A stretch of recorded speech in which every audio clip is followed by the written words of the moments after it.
Monday. It's March 15th, I think. And we're going to finish up our half square triangle project today with binding.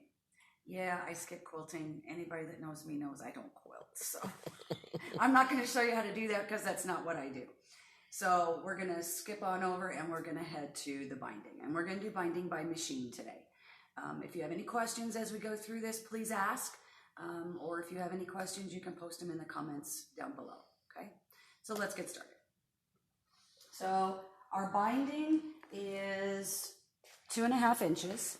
Okay, I cut 2.5 inch strips, and I'm going to bind this little guy today. Excuse me, just to show you how we do this.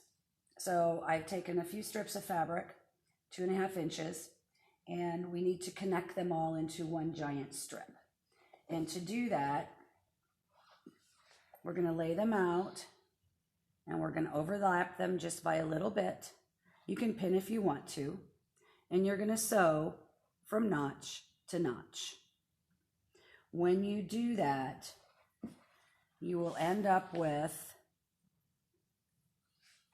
a nice little miter. Cut off your excess and press your seams open. Okay. Then you're going to take it to the ironing board, and you are going to press it all in half. Okay, through the entire length of the project. And then you're ready to go. So what we're going to do is I am going to bind the back of the quilt, and we're going to turn it to the front and machine piece it. Machine sew it down. So to start with, we're going to put our binding here, raw edges to raw edges, and we're going to leave a gap. Do you see you have a pin there? Huh? You have a pin? Yeah. Okay. Yeah. That's where I'm going to start sewing. Okay. And so raw edges to raw edges, and we're going to leave a gap. Okay. And I'll show you why that's important later. And I'm going to start about right here where this pin is. And I have my walking foot on my machine. I have set the stitch length to 3.5. Okay, because you have a lot of bulk in here, and you want to make sure that you account for that. Because if you keep it at a regular 2.5, it could very easily start scrunching up on you. All right, so I've left a little space, and I'm going to do about a 1/4 inch seam. And I'm going to start and do a back stitch. And I'm going to sew all the way down to a 1/4 inch from the end.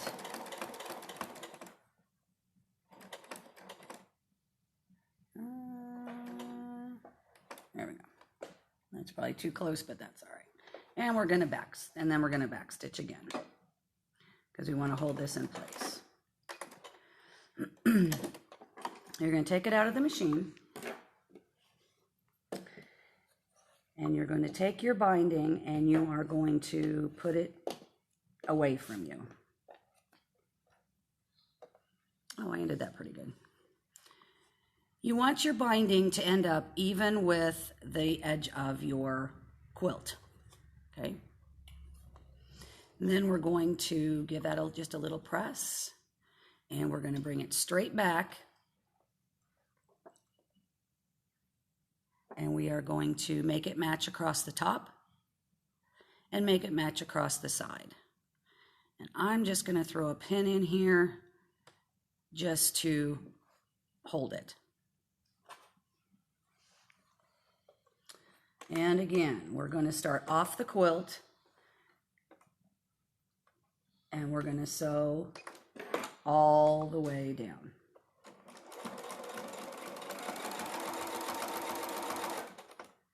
Keeping your raw edges even. Keeping your nice 1/4 inch. And again, we're going to stop when we get to about a 1/4 inch from the end.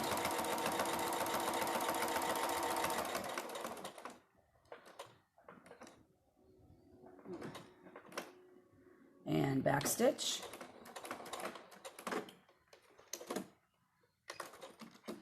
Take it out of the machine.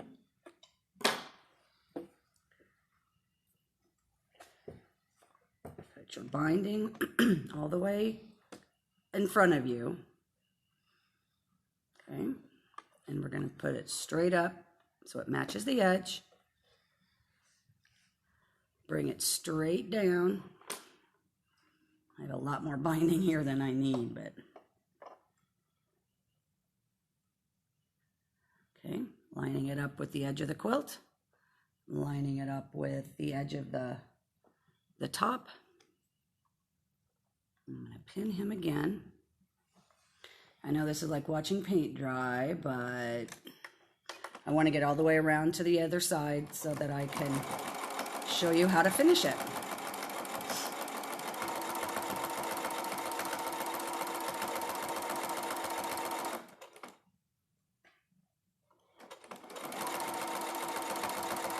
And this is the same process that you're going to do if you want to hand bind it. You're just going to start at the on the back of the quilt, no, on the front of the quilt, and turn it to the back to hand bind it. So it's the same process, either way you go.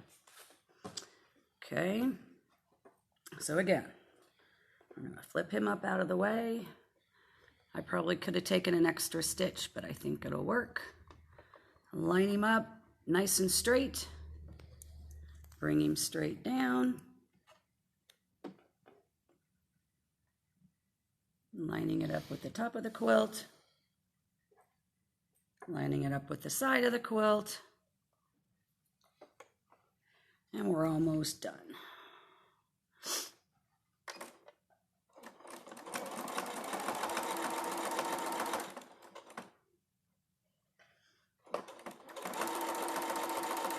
You can do this without a walking foot. It just makes life a lot easier with a walking foot because it takes all the fabric and all the batting and all your binding and runs it through very evenly.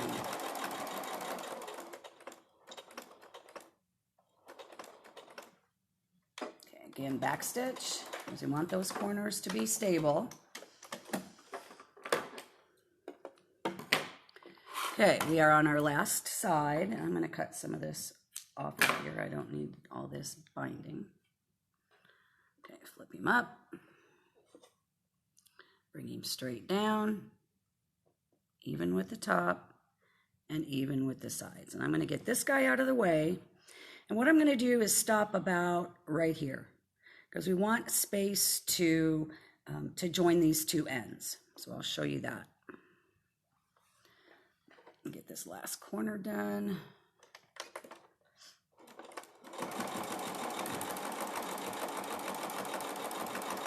And I'm going to back stitch to secure that. Okay. Now, what we're going to do is I'm going to get rid of a little bit of this just to get it out of my way. So we have to somehow join these two ends. And the way we're going to do that is I have the top piece overlapping, and you can see our bottom piece right here. And what we need to do is cut this top piece 2.5 inches away from this edge. Why 2.5 inches? Because that's the size we cut our binding piece. So I'm going to measure about 2.5 inches. Okay, so I got the 2.5 inch mark on the bottom piece, going across on the top piece.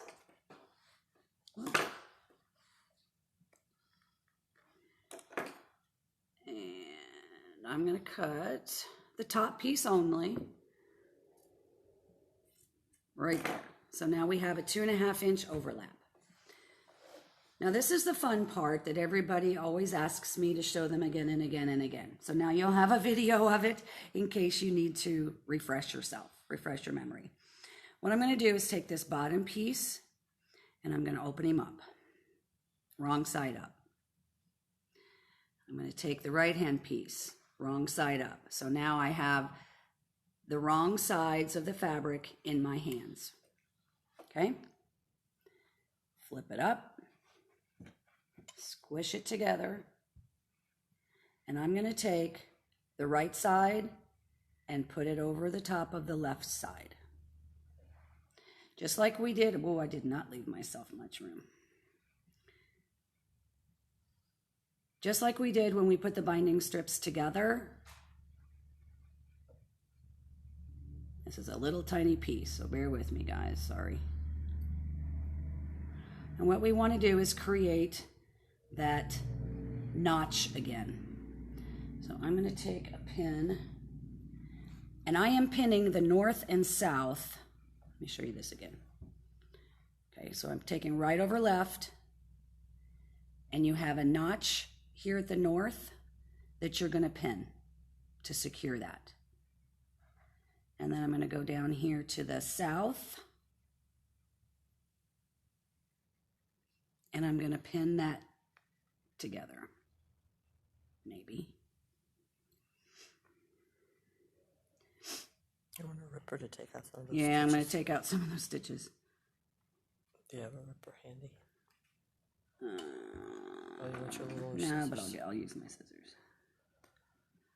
Give myself a little extra room here, guys.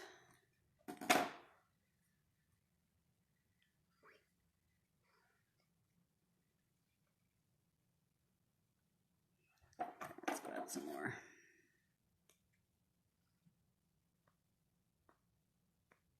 Okay, that should work.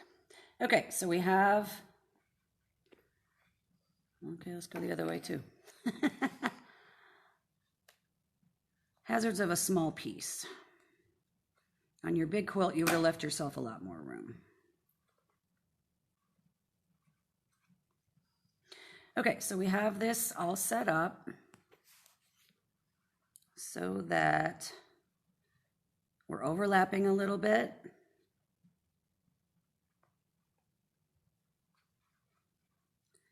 Let's move him up a little bit now that we have some room. And pin. We see why we need to pin, because it's a lot of stuff going on here. So what we're going to do now is we are going to sew east to west. We're going to sew from the left side notch to the right side notch. You can draw a line if you want to. I'm going to eyeball it, and we'll see how we do. You got to get all your quilt out of the way and get everything nice and flat. All right, cross our fingers, hold our mouth just right, and let's see if we can get that done.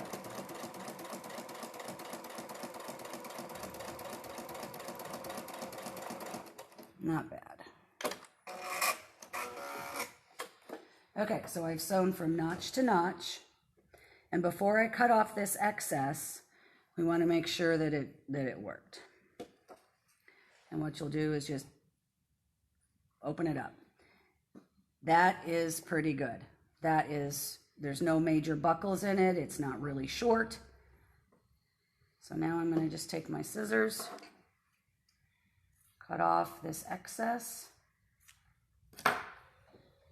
And again, I'm going to open up this seam, just finger press him open so he matches all the others. Okay? And now we're just going to finish this seam. Make sure I got this.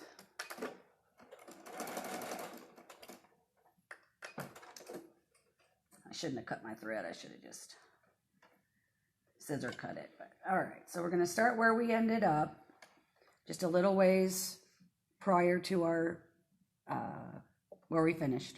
Okay, and I'm going to do a stitch, back stitch, and then we're going to keep going. And we're just going to finish up this whole line of sewing.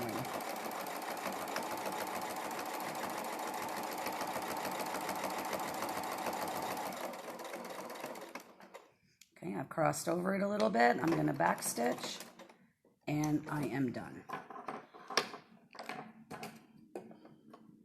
Okay. So, get some of those threads out of there so we can Go on to the next step here. So now, if I did everything correctly, when I open this up, I have a nice miter in that corner. So what I'm going to do to help me make things a little easier to do on the front, I'm just going to kind of open this up, press it back.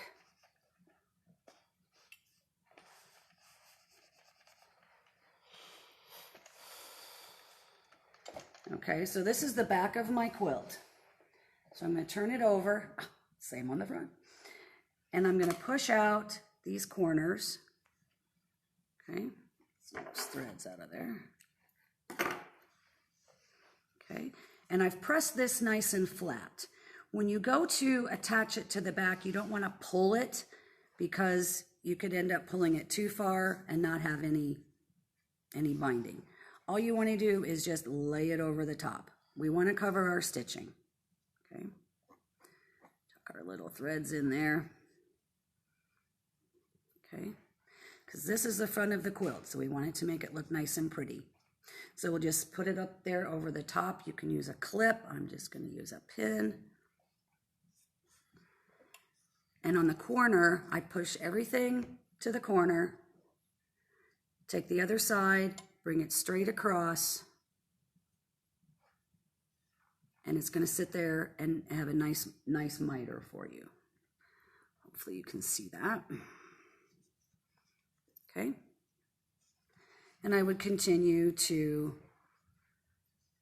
lay this over, clip it. I like to use binding clips for this, but I don't have them at hand right now. So let me show you how I would bind this corner, and you would do the whole entire thing this way.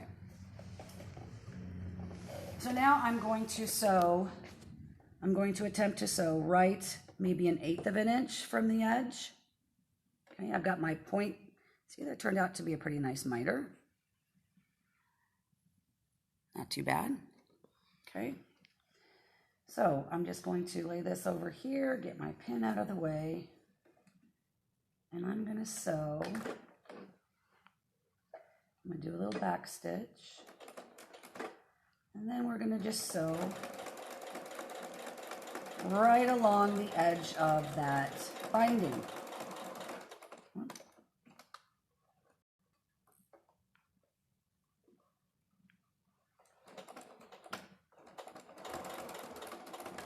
And when I get to the other side, I'm just going to leave my needle down, lift, and rotate it around. Okay.